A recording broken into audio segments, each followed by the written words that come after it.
Halo guys, kali ini aku akan mendongeng tentang sebuah film yang berjudul Book of Love.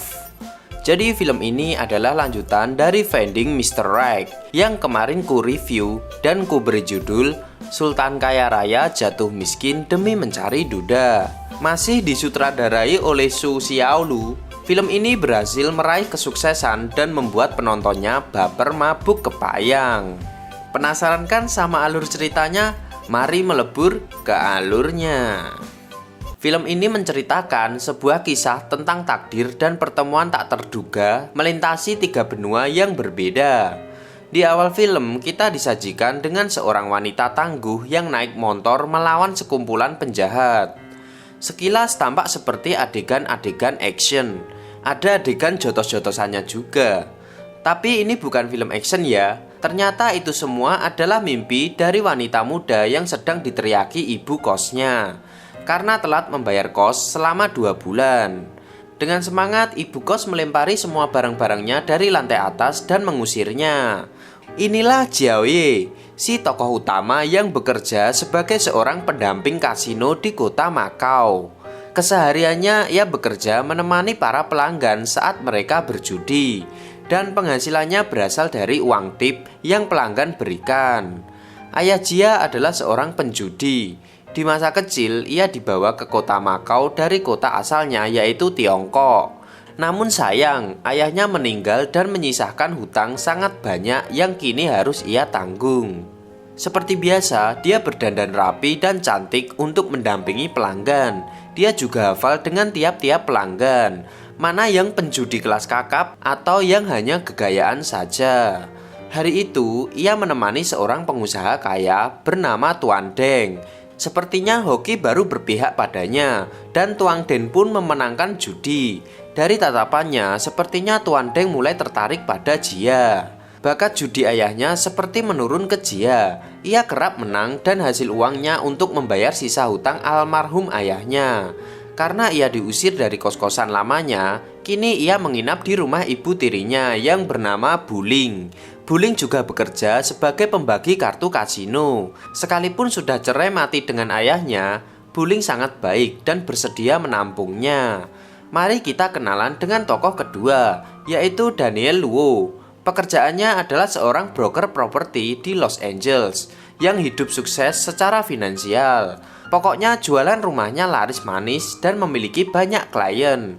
Hari itu, Daniel mendapat klien seorang ibu kaya raya bernama Nyonya Wang.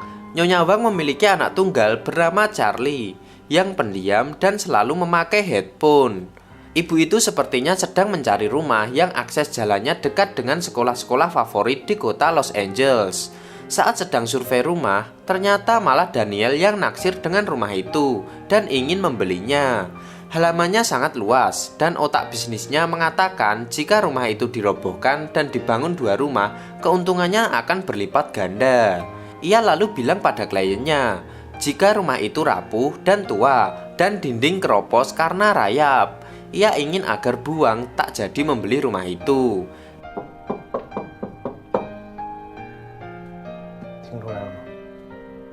Daniel memiliki pacar bule yang cantik dan sempurna. Sambil olahraga, Daniel curhat jika ia akan beli rumah itu untuk dirobohkan dan dibangun 2 rumah. Hasil penjualannya akan dipakai untuk hidup dengan pacarnya. Sayangnya, pacarnya menganggap Daniel terlalu payah dan memutuskan hubungannya. Daniel pun patah hati. Nah, Daniel dan Jia ini mempunyai sebuah buku tua berjudul 84 Caring Crossroad yang menceritakan kisah pertemuan penulis dengan cinta sejatinya melalui surat. Namun bukannya bertemu cinta sejati, malah nasib apes yang selalu menghampirinya. Lihat saja, saat Daniel didekati wanita di sebuah kafe, bukannya jatuh cinta, ia malah disiram air gara-gara dianggap semua cowok sama aja. Karena merasa kerap apes sejak membaca buku itu, Daniel menyalahkan si buku dan memilih mengembalikan ke alamat yang tertera di buku itu. Begitu juga dengan Jia, ia juga merasa buku itu membawa sial. Ia lalu datang ke kantor pos dan mengembalikan buku itu ke alamat penerbit.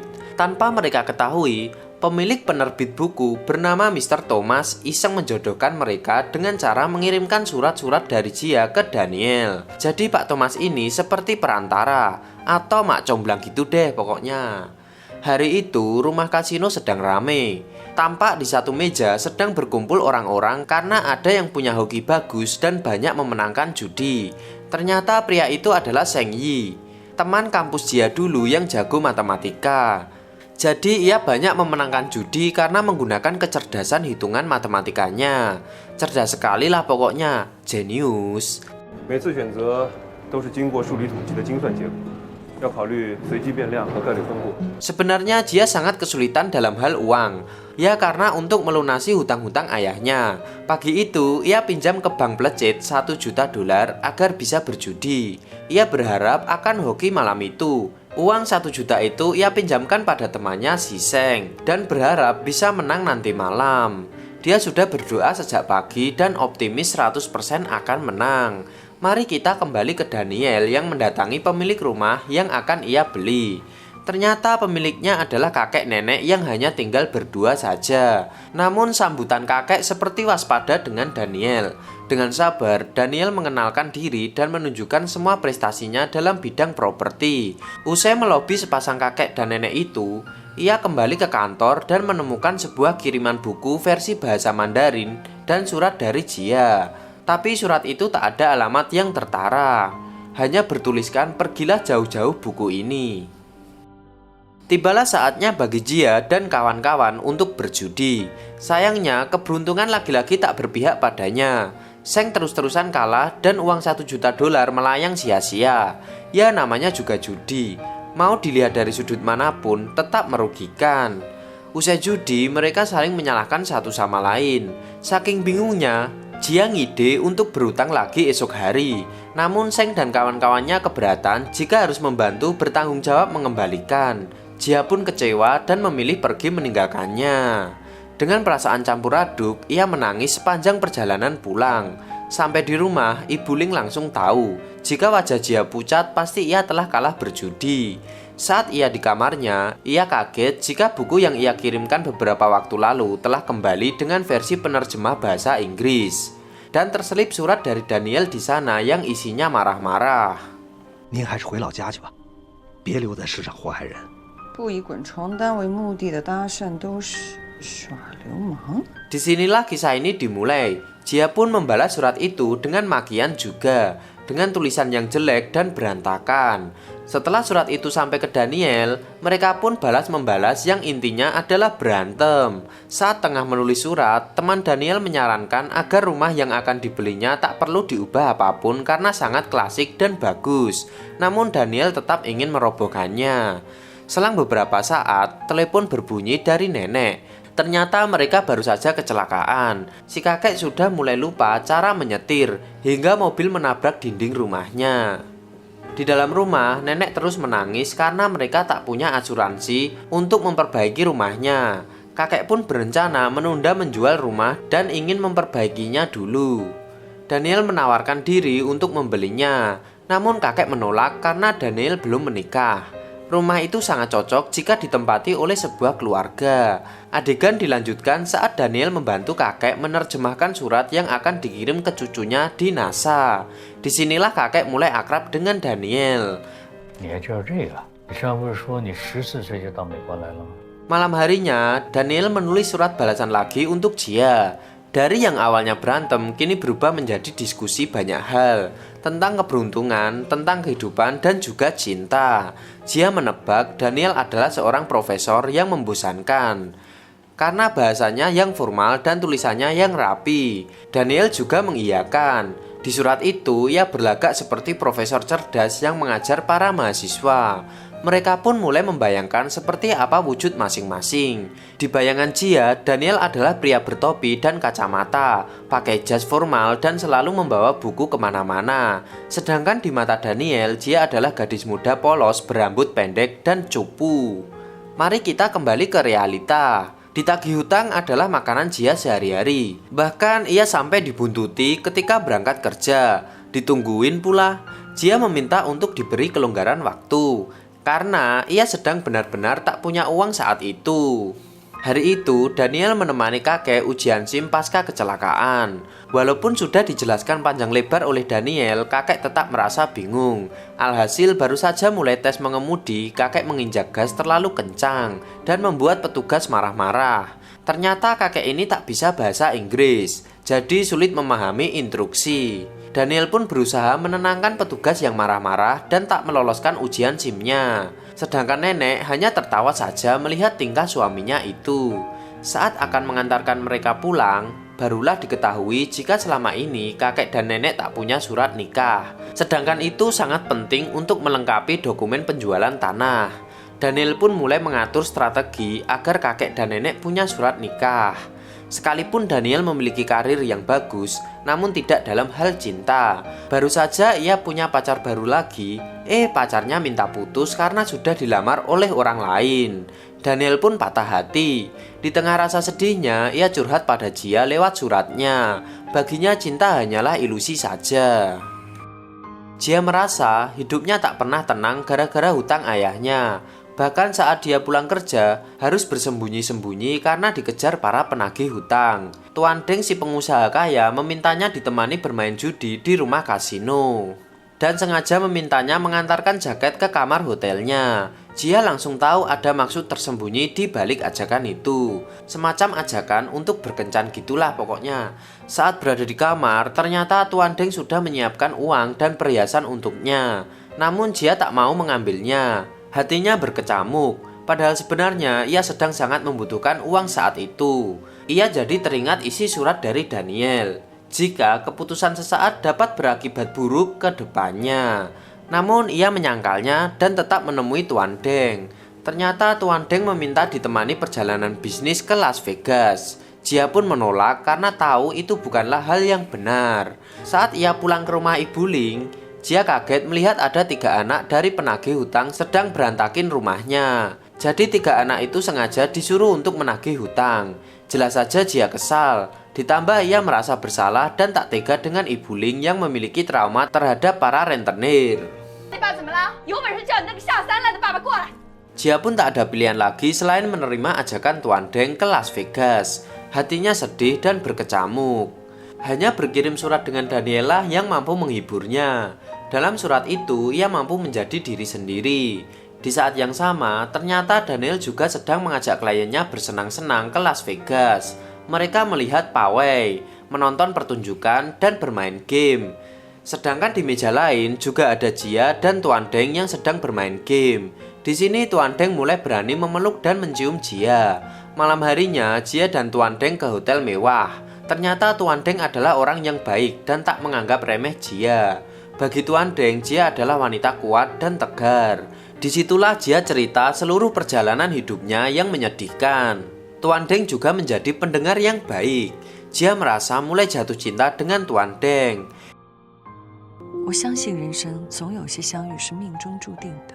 Esok paginya, ia mendapat telepon dari rentenir jika mereka terus saja mengganggu Ibu Ling. Tuan Deng dengar semua percakapannya dan langsung memberikan uang $1 juta dalam bentuk cek dan akan membiayai semua kebutuhannya jika bersedia menemaninya lagi. Jia menolak tawaran itu. Ia hanya mengambil uang 1 juta dan akan mengembalikannya sesegera mungkin. Dan itu benar-benar membuat Tuan Deng heran. Jia pergi ke bank sambil menangis. Ia sadar tak ada cinta yang benar-benar tulus di hidupnya. Bahkan ketika ia mulai percaya dengan Tuan Deng, ternyata ujung-ujungnya sama saja. Di tengah kegalauannya, sebenarnya Jia ini kerap berpapasan dengan Daniel. Sayangnya mereka belum benar-benar berkenalan. Jadi ya hanya sepintas saja. Saat itu Daniel sedang menemani kakek dan nenek untuk menonton film 3 dimensi. Setelah usai bersenang-senang, Daniel mengajak mereka ke gereja. Ternyata demi bisa mendapat dokumen surat nikah untuk keperluan menjual tanah, Daniel mengajaknya melakukan pernikahan dadakan. Dengan berbagai cara, Daniel merayu kakek agar mau melakukan janji nikah dan mendapatkan akta. Karena menolak memakai gaun dan jas, mereka pun memilih memakai kaos couple saja. Di saat yang sama, Jia yang habis mengambil uang dari bank mampir ke gereja dan menyaksikan pernikahan singkat itu. Uniknya, karena sang kakek merasa sudah menghabiskan 70 tahun bersama, janji sucinya ia ubah. Isinya kira-kira begini. Ia ingin nenek meninggal duluan, agar kakek saja yang merasakan sedih karena kehilangan. Ia tak sanggup melihat orang yang dia cinta menangis karena ia ditinggalkan selamanya. Dia juga janji, di masa-masa tuanya ini ia akan merawat istrinya, sekalipun terkadang merepotkan. Di bangku belakang, Jia menangis menyaksikan semua janji itu.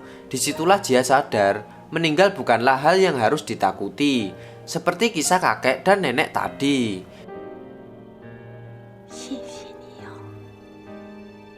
Demi membayar hutangnya pada Tuan Deng, Jia bermain judi lagi. Ternyata kali ini ia menang dan langsung melunasi hutang-hutangnya. Tuan Deng meminta Jia untuk ikut saja dengannya dan hidupnya akan aman. Namun Jia tetap menolaknya. Adegan berganti ke Daniel yang sedang mengajak makan malam bersama dua kliennya. Disinilah akhir Daniel ketahuan niat buruknya. 哎，养不愧天，你要什么？在背后搞这么多阴谋诡计。 Kakek pun marah dan pergi meninggalkannya. Daniel sedih dan merasa bersalah atas perbuatannya.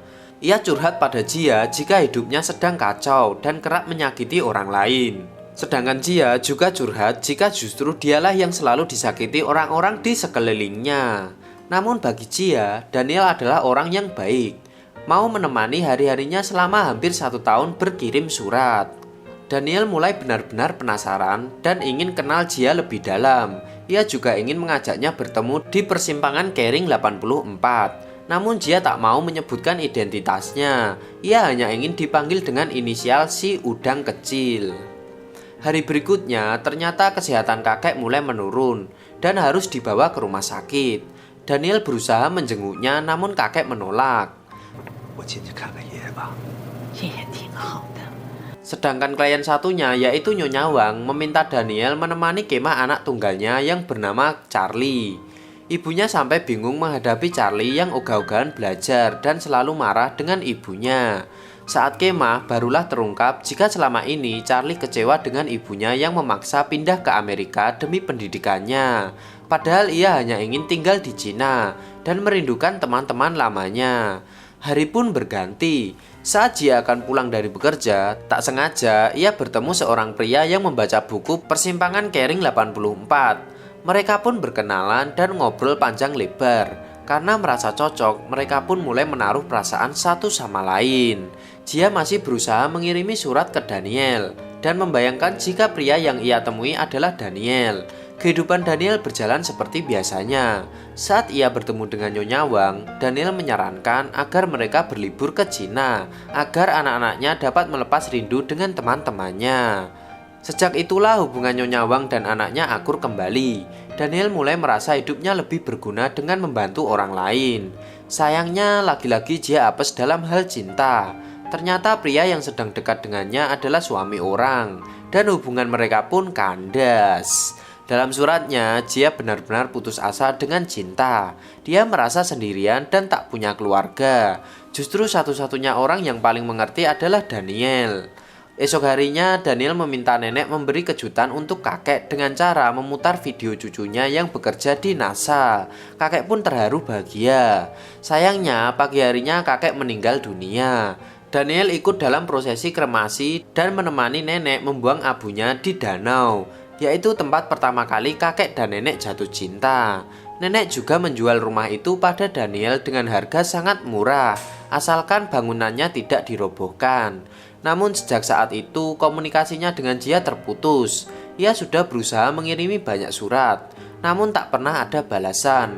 Begitu juga dengan Jia. Dalam keadaan itu mereka sangat hampa dan saling merindu, bahkan marah karena pergi tanpa pamit. Beberapa bulan kemudian, terdengar kabar jika Mr. Thomas, si dalang dari percomblangan ini, telah meninggal. Dengan sedih, mereka berdua datang ke pemakamannya.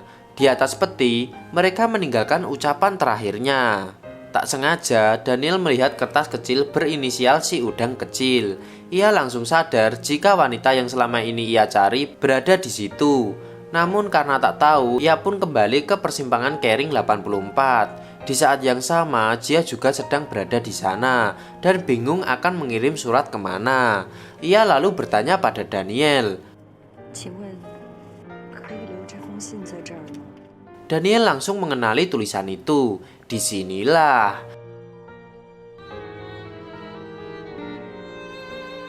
小夏， Mereka akhirnya berkenalan untuk pertama kalinya. Dia kaget karena dandanannya tak sesuai ekspektasi.